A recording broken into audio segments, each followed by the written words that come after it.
This is the Flabbergasted Podcast, where we just can't believe you haven't seen it. Every episode, we discuss a movie that one of us has seen and the other hasn't. And sometimes that neither of us have seen. Follow us on Instagram At flabberpod. and subscribe in your podcast app of choice. I'm your host, Jessica. I'm your host, Rogi. Let's get to it. Okay, we're talking about Coffee Town, and we're here with my dear friend Kyle, who's also my brother-in-law. This was released in 2013. Its runtime is 1 hour and 27 minutes. It was directed by Brad Copeland, starring Glenn Howerton, Steve Little, Ben Schwartz, Adrian Palicki, Josh Groban. And this movie is not rated. So now, Kyle, I sent you the notes about Flabbergasted and the questions that we ask when we're talking about a new movie. Said notes were sent to me? At one point, I'm pretty sure I sent them to you. At one point? Yeah. Which point was that? The questions we ask, how did you come across it? Do you remember the first time you saw it? Oh, well, yes. But before we get into that, can you give us a little rundown on what Coffee Town is, what the movie's about? So it's a movie about a guy who uses the coffee shop by his house kind of as his business area. I didn't watch it right before this, so I can't remember what he uses it, like if it's for his company, but he definitely uses the coffee shop for their Wi-Fi.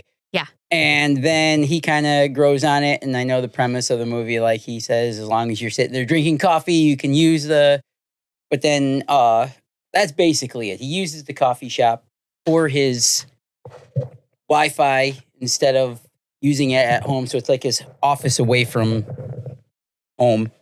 And this movie came out in 2013. Yes, and I think I was telling you this was I should have done a little bit more research, but there was a group, YouTube, like a comedy group, and this was derived from that comedy group. This was a movie based off of that group of comedians that were on YouTube, so that's where this movie came from. But so did you watch it when they were on YouTube, or you saw it after the fact and you're like, oh, I should go back and check some of that stuff out? No, so I saw the YouTube comedy videos of them, and then when I saw they had a movie, you're like, I gotta go check this out. Yes, I had to go see the movie, and that's where it came from. Did you see it in theater? I did not. I watched it online.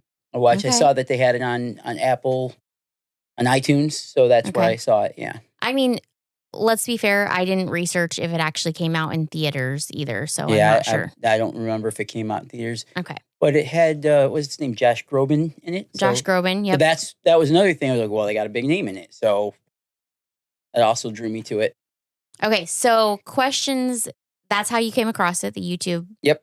What were your favorite scenes? There's a couple of them. Anything with Josh Groban in it, when he draws the penis on the cup. I mean, just the fact to see him do that, and he's like, oh, you drew a penis on the cup. Yeah. And he's supposed to be drawing his name. For some reason, that always makes me chuckle. The scene where the guy's talking about the lost cat, and then they show him in the cop car, and he runs over. He's like, I found that cat last week. Yeah, I think it was a dog. Maybe. Yeah, whatever it was. Yeah, that scene always makes me crack up. And those are the two. And then the scene where he's talking about breaking into the coffee shop, and they enact, and he goes every time he goes through the scenario in his head. Mm-hmm. That always makes me laugh. Whenever he has a scenario in his head about what he thinks he should do, and then he comes back to reality. Yeah. Any of those scenes always make me laugh. So I really enjoy when he uses the CDs as a coaster.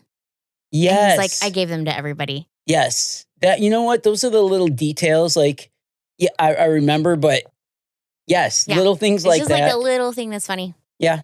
No, that is good. I forgot about the CD as the coaster. I just because he was like, this is the psychological warfare where he pretends to do something to my cup, but he doesn't. And the best way to get back at it is. Oh, I forgot. The guy his buddy that works next door that insists on using his smoke break because he doesn't smoke. Yes. And he comes over. Which, like, okay, come on. Who doesn't get that? You're like 5 minutes every whatever. He feels like it's owed to him. Yeah. Like, hey, I don't smoke, but they get it. I should get it too. So he comes over, and that always makes me laugh too. College Humor, by the way, was College the website. Humor. That's it. Thank you. Yes, that's it. Yeah. What were there other scenes that you really enjoy? I mean, the thing is like I enjoyed the whole entire movie. So there's so many different scenes. It's hard in to it, pull out parts of it, but like I said, there's so many different things I could take away from it that make me chuckle. That's why I liked it, and that's why I thought you would enjoy it. I thought maybe you'd enjoy it more than you did, but it made me laugh.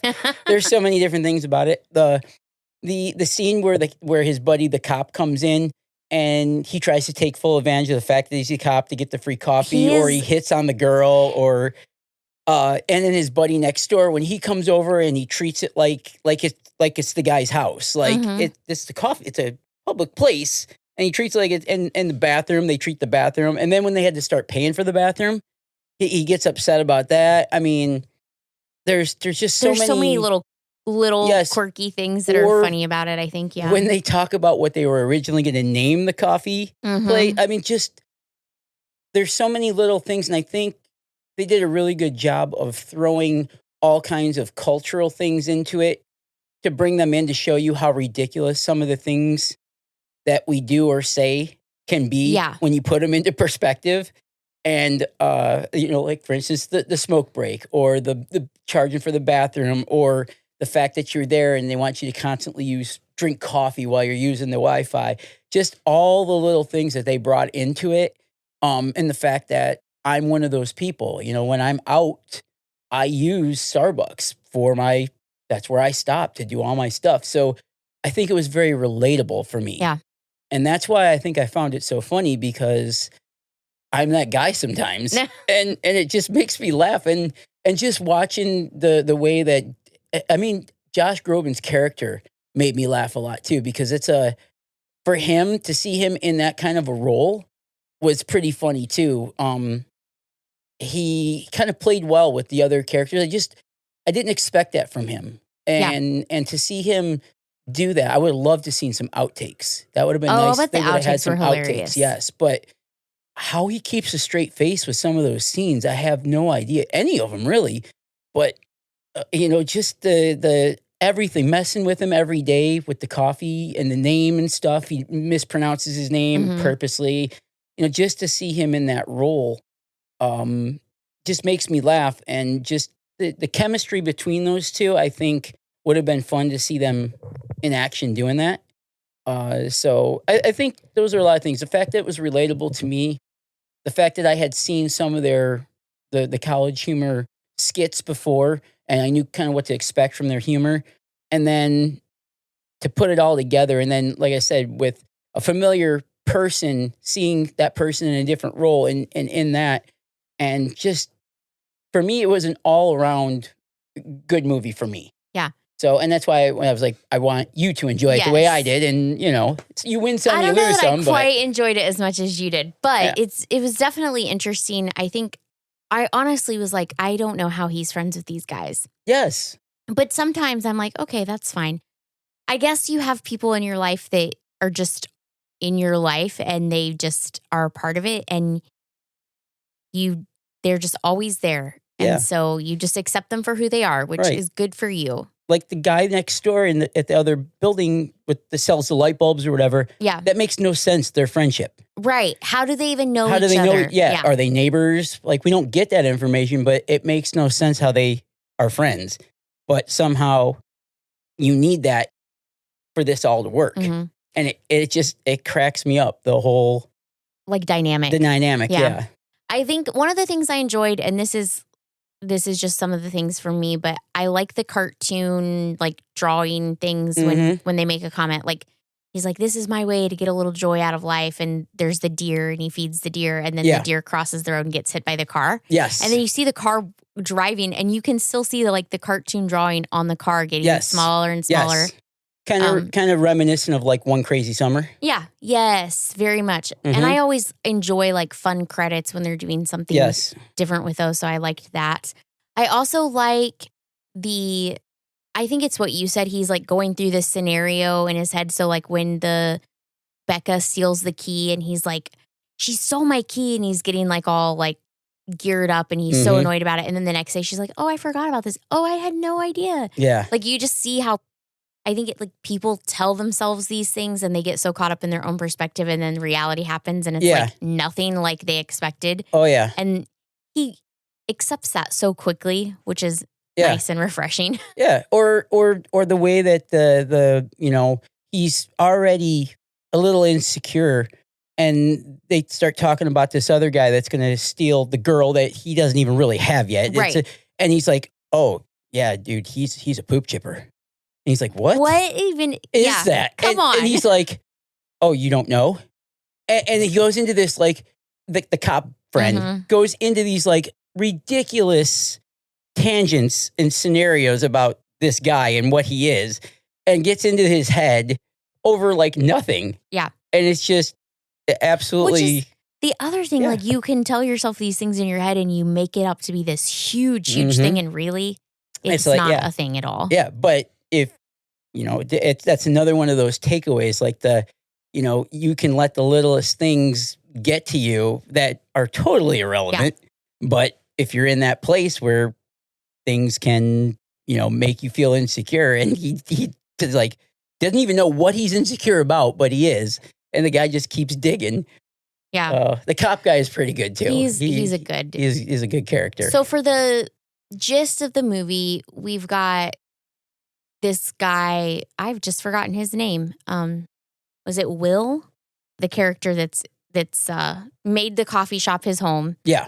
And he sees people coming in. They want to, it's like the corporate wants to sell the coffee shop and make it like some type of lounge, bistro, something or other. Yes. And he's getting so wound up and so upset. And it's honestly what is so crazy about how because really you're like, this is a movie about nothing. Yeah. But they tie it together so well.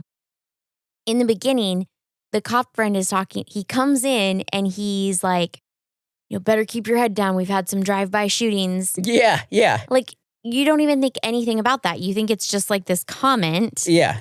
And so they decide they're going to hatch this crazy scheme. They're going to pretend rob the place so a police report can get filed. Right. And the corporate company or the corporate headquarters or whatever will be like, we don't want to go here. We don't want to go here because there's high crime in this area. Yeah. And one of the things I do think was just slightly funny is how he kept saying, we're not stealing anything. And his friend's like, get the cash. He's like, no, we're not stealing anything. Yeah, we're not stealing anything. Yeah. And that's like a whole bit, which is kind of funny. Yeah. And then they go in, they break in. Josh Groban's character is already there robbing the place. Yes, which is, again, hilarious. Yes, like that's crazy. And then, I mean, I'm just kind of breaking it down for you. If you haven't seen it, spoiler alerts, but also it's from 2013. So like, figure it out. At the end, the police come, which so kudos to the cop guy, the cop friend who's like, you can't do it on a Tuesday night. Everybody is going to be responding on a Tuesday night. You got to the cops are bored, Yeah. You got to do it on a Saturday night. Yes, when they're preoccupied. Yeah. But no, it happens on a Tuesday night. So all 4 cop cars pull up, they arrest them, and they go through all of this trouble, and then the cops are like, well, we're not going to file a police report. We'll just... And then they're so mad. So mad because it completely defeats Foils the purpose. Their plan, yeah. And then he's just like, I rewatched this again for this podcast, but he's like, whatever, I'm going to hold the door for people, but I'm also going to butt in front of them because I should be in the line there. And he's like, I guess that's how we're living life now because his philosophy has changed from the beginning. Yeah. And he goes and stands in line, and then all of a sudden, there's a drive-by shooting that happens, and the guy gets shot. Yeah. Which I kind of love because he's like, that's karma, Like, you can't butt in front of people in line, you'll get shot. Yep. Which is kind of interesting because everybody has their own revelation and how they feel about, doing the right thing and when you should do the right thing and what the right thing is. Right? That's something everybody deals with, but... It's interesting how they took the comedy of it all and made it, but in the same time, there's an underlying message behind the whole thing. Like you said, the karma. You think you're trying to do a good thing, and so you think you're doing this, but in the end, if you don't go about it the right way, karma will get you. Yeah. And then the other thing that I take away from this movie is it's not really about somebody trying to buy the coffee shop. Honestly, it's about him, and he finds the connection that he gets with people at the coffee shop validating. Yes. Whether it actually is important connective moments. And I think that that's something we as humans and as society, like we honestly always want to feel connection in some kind of way. Yeah. And he's just getting it from the coffee shop. He realized that it was never actually the coffee shop. It was the people in the coffee shop. The interactions that he was having, That even though the coffee shop changed ownership and it turned into the bistro, the people were still there. Yeah.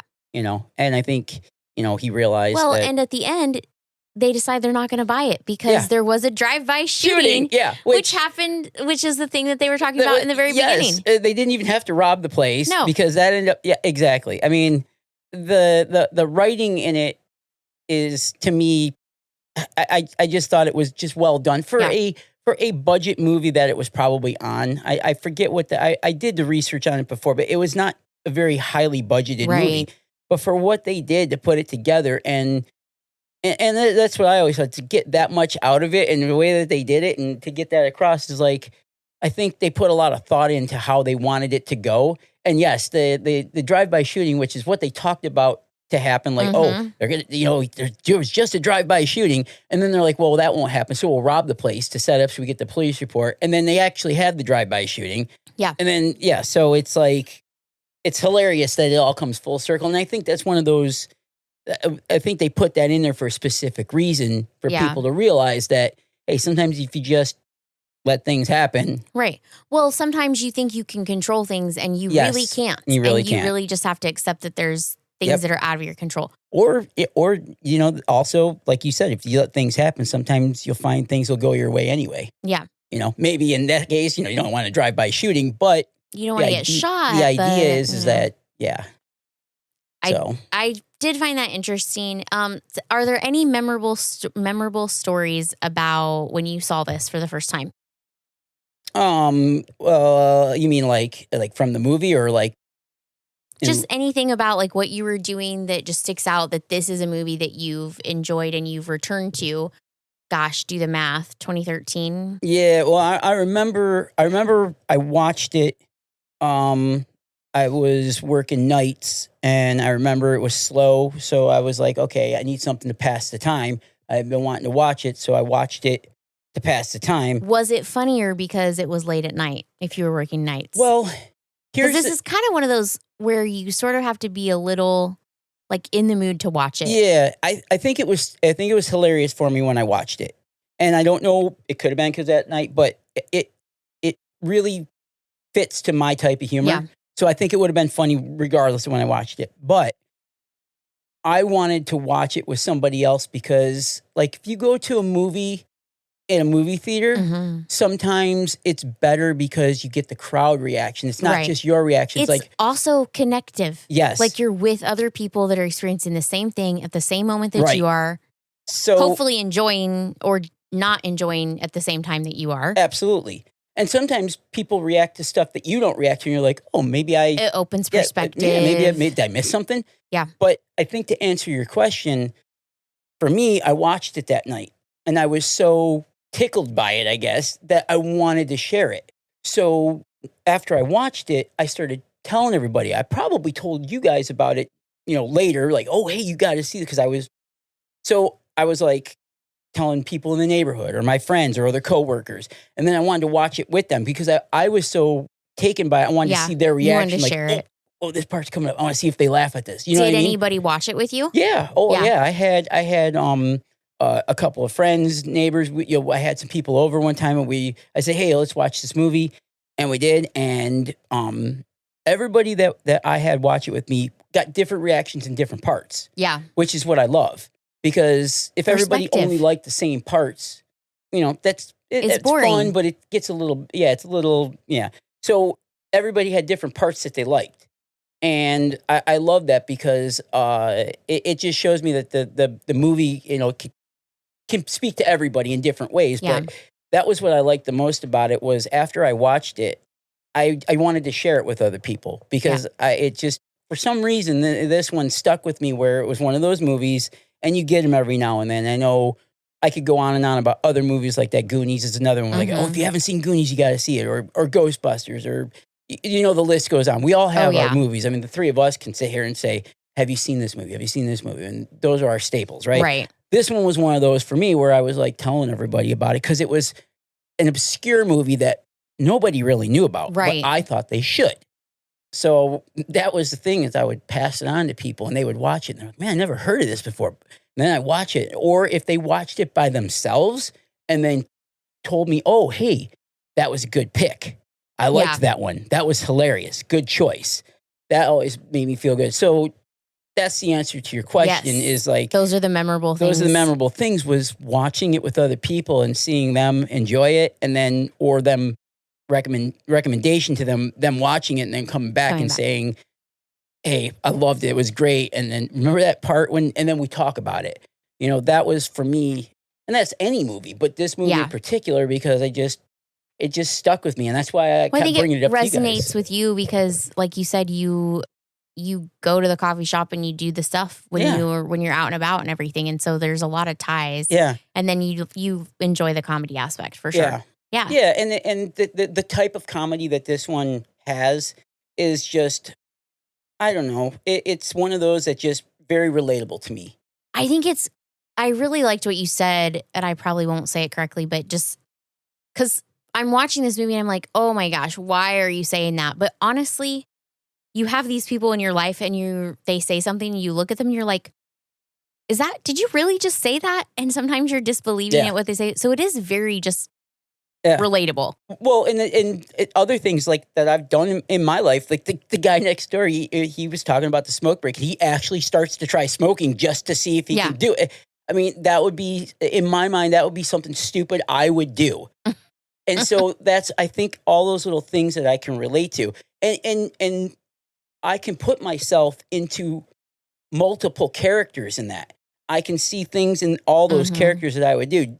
The barista's character with the drawing on the cups, and him, the witty comments and the way he judges people, and he's talking about the people at the counter, to the guy next door that sells the light bulbs and some of the stupid stuff he does, to the cop.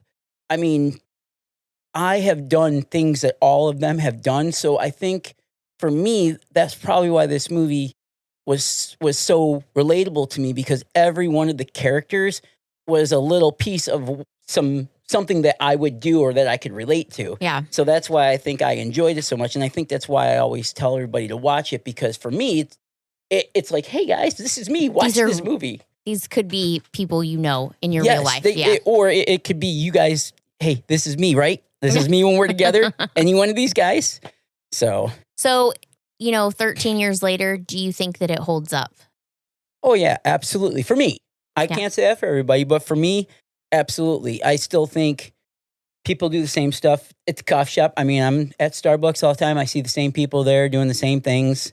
There's the same guy, he's not getting something he should because somebody else is getting it. I mean, people are people. Oh yeah. That's not going to change. And it may not be a smoke break, but it'll be something else they're not getting. I didn't get my free bottle of water. I'm going to go get my free bottle, whatever it is. Oh yeah. So everybody loves swag. I think the content of the movie, it may not be the exact content, but the ideas will always be there. It's pretty timeless as far as people.